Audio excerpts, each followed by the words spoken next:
Hola a todos, ici Jérémy de la Crypto Brève. On se retrouve pour une nouvelle vidéo sur les actualités de la crypto. On va aller parler ensuite d'intelligence artificielle avec les deux projets les plus phares du moment qui sont Bitensor et Asie. On va aller faire un petit point, un petit état des lieux, un état de l'art, tu appelles ça comme tu veux, et on regardera ensemble les potentiels qu'on peut avoir derrière. C'est parti, c'est parti. Alors avant toute chose, parlons un petit peu de la macroéconomie et notamment celle de l'Amérique parce que comme tu le sais, c'est la première puissance mondiale et c'est un peu notre exemple à tous, c'est celle qu'on regarde pour investir dans les marchés. Et typiquement, une donnée que le marché aime bien regarder, c'est les ouvertures de postes. En fait, c'est les nouveaux emplois qui sont créés sur le marché américain. Et comme tu peux le voir sur cette courbe, en fait, on a vraiment un ralentissement qui est notable sur les nouvelles offres d'emploi qui sont créées sur le marché américain. Et historiquement, lorsqu'on a une baisse du coup sur le marché de l'emploi, qu'il y a de moins en moins d'entreprises qui proposent de nouveaux emplois tout simplement, ça crée des crises et ça crée des récessions. Comme tu peux le voir ici en 2020 avec la crise Covid, ou alors en 2008 avec la crise des subprimes, et on n'a pas assez de data pour aller voir en 2000, mais c'était le même scénario. Donc de plus en plus, les data nous parlent d'un ralentissement, et là c'est complètement notable, on a une pente qui est vraiment pentue, elle est même plus importante que celle qu'on avait eue en 2008. Donc une chose est sûre, c'est que la récession elle approche de plus en plus. Quand on parle de récession, qu'est-ce que c'est? C'est un ralentissement de l'économie, tout simplement. C'est un ralentissement de l'économie, il y a de moins en moins de personnes qui trouvent un travail, du coup il y a de moins en moins de personnes qui créent de la richesse, ils se dégradent un petit peu et les gens sur les marchés, ce qui nous intéresse à nous, ils ont de moins en moins de confiance pour mettre leurs capitaux dans une entreprise qui est localisée dans ce pays. D'un autre côté, ce qu'on peut regarder aussi, c'est qu'on a des inscriptions hebdomadaires au chômage qui ralentissent, on est un petit peu moins que ce qu'on attendait, on est à 227 000 au lieu de 231 000, et là où nous, investisseurs, devons être astucieux, c'est sur le fait de se positionner vis-à-vis de la géopolitique et de ce qui se passe en Amérique. Actuellement, il y a les élections américaines qui arrivent à la fin novembre, donc forcément, le président en place, le Parti démocrate n'a pas envie justement de faire tâche, tu vois, dans l'économie. Ils ont envie de montrer une belle forme, donc déclencher la récession avant l'élection présidentielle, ça ferait vraiment mauvaise pub. Nvidia, le roi de l'intelligence artificielle, comme tu le sais, ils ont perdu pas mal de plumes. Ils ont eu des problèmes avec le gouvernement américain qui leur reprochait de mettre à mal la concurrence en mettant sur le marché des outils qui n'étaient pas transférables avec les autres entreprises. Et forcément, l'entreprise Nvidia a réfuté ces accusations en rétorquant avec un communiqué qu'elle était prête à signer à comparaître et à répondre à toutes les questions. Donc écoute, on va voir là où ça va nous mener, mais nous, en tant qu'investisseurs, on va vouloir avoir un peu plus d'informations pour être un peu plus rassurés. Les investisseurs n'aiment pas le doute et les marchés non plus, donc forcément Nvidia va devoir faire patte blanche et on va suivre ensemble, donc ne t'inquiète pas, je t'en parlerai dans les jours qui viennent.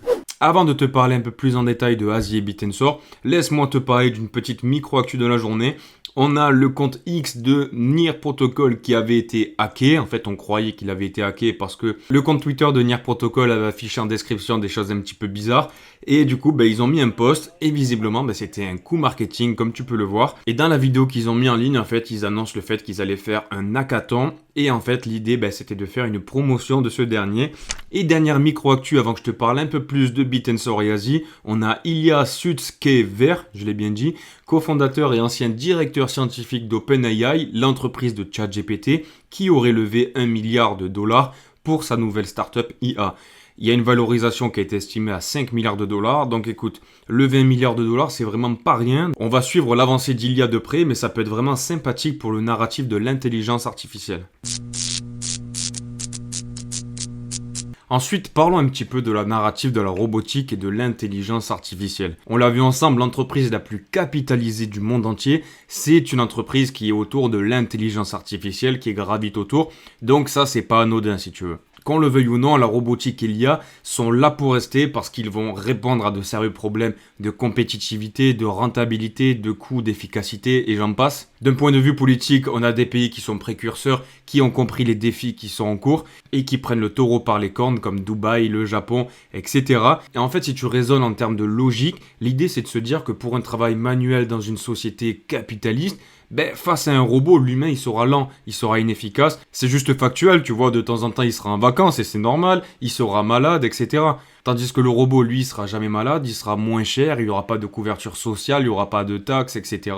Et s'il se casse un jour, tu auras payé une assurance qui viendra te le rembourser. Donc selon moi, c'est juste une question de temps et on l'a vu avec Elon Musk qui est en train de travailler sur des robots humanoïdes justement pour améliorer en fait ces lignes de production de Tesla. On a aussi AWS, Amazon qui travaillent aussi sur des robots qui permettront de remplacer l'humain sur des tâches qui sont difficiles, un petit peu ingrates. Selon moi, c'est juste une question de temps et c'est la logique de l'histoire. Et dire le contraire, en fait, c'est se freiner dans l'innovation. Pour te faire une métaphore, c'est un peu comme à l'époque des tracteurs dans l'agriculture. Il devait certainement y avoir des personnes qui étaient contre parce que ça les supprimait des postes de paysans, des postes de vendangeurs, etc. Mais en fait, c'était juste logique et c'était la continuité de l'histoire. Le travail de 10 personnes de l'époque, maintenant, il y a une seule personne qui peut le faire, par exemple. Mais à côté de ça, ça a créé des nouveaux postes dans une nouvelle industrie, la création de tracteurs, l'entretien, la création de pneus pour les tracteurs, les moteurs, etc. Enfin, j'en passe, mais il y a plein de choses. Et en fait, il y a une transition qui s'est faite petit à petit. Et donc c'est juste logique, mais si la France n'avait pas pris le tournant à l'époque des tracteurs et de l'agriculture, forcément, on n'aurait pas vendu nos fraises à 5 € le kilo, on le vendrait peut-être à 30 € le kilo, pour te faire une comparaison. Je connais pas les prix exacts, tu as compris le principe. Et cette métaphore que je viens de te faire pour l'agriculture, elle est valable dans tous les domaines. Que ce soit pour les téléviseurs, la technologie, l'automobile par exemple. À l'époque, il fallait combien de personnes pour faire une voiture? Aujourd'hui, quasiment tout est automatisé.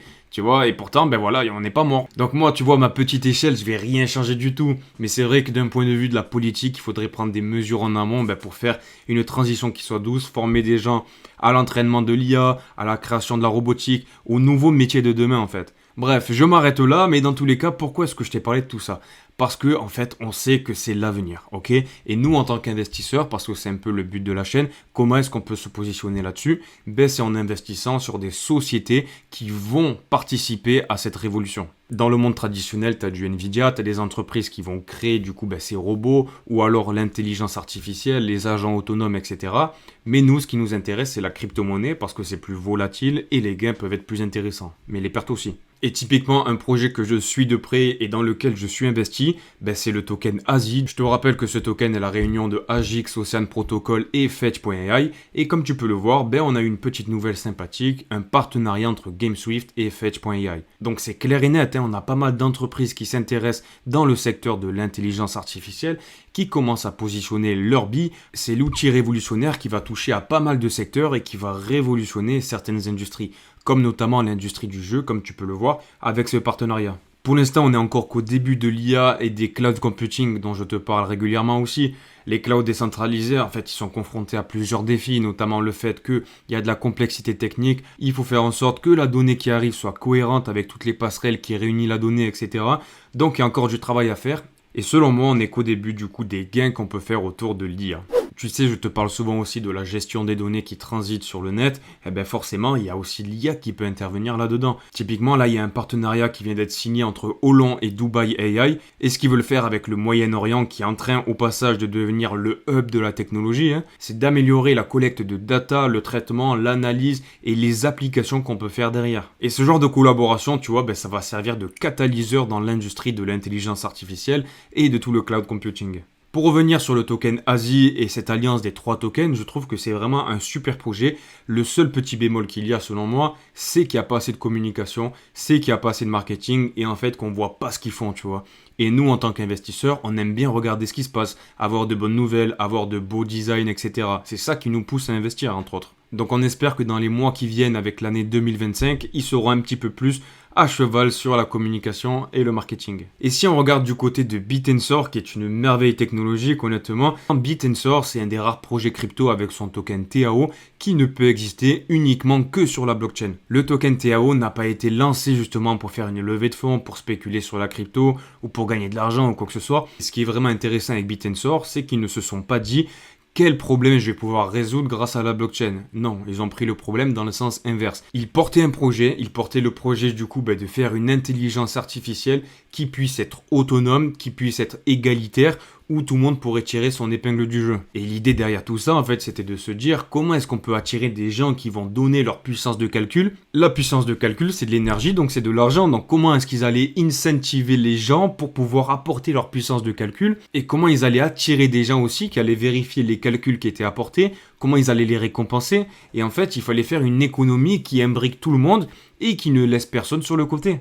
Et ce qui est vraiment fou avec Bitensor, c'est que les validateurs ont leur carotte, les mineurs ont leur carotte, les stakers ont leur carotte, et en fait c'est un écosystème qui est autonome, et la solution de blockchain en fait elle était juste logique, elle était évidente, et c'est pour ça que Bit&Sword fait partie de mes projets préférés. Et si tu veux plus d'informations sur le fonctionnement détaillé de Bit&Sword de manière vulgarisée, je t'invite à aller voir la vidéo que j'ai fait. Et d'un point de vue investissement, forcément les grands fonds comme Grayscale, ils ont mis leur nez dedans parce qu'ils sentent bien qu'il y a vraiment quelque chose. Ils nous font des posts régulièrement où ils nous parlent de Near, Render, Phil, Livepeer et TAO. Ils nous font pas mal de vidéos autour. Ils font l'éloge de Bit&Sword avec notamment cette vidéo où ils disent que ce qu'il y a sous le capot de Bit&Sword, c'est comparable à une Ferrari si tu veux. Et donc investir dans l'IA est d'autant plus décentralisé, c'est juste une logique dans les temps modernes. Merci pour les gens qui laissent leurs commentaires, ça me fait énormément plaisir de connaître votre soutien. Un abonnement, un petit like et un commentaire, ça ne coûte pas grand chose si ce n'est quelques secondes, mais ça me donne beaucoup de force. Je te remercie en tout cas, bisous, ciao ciao, bam!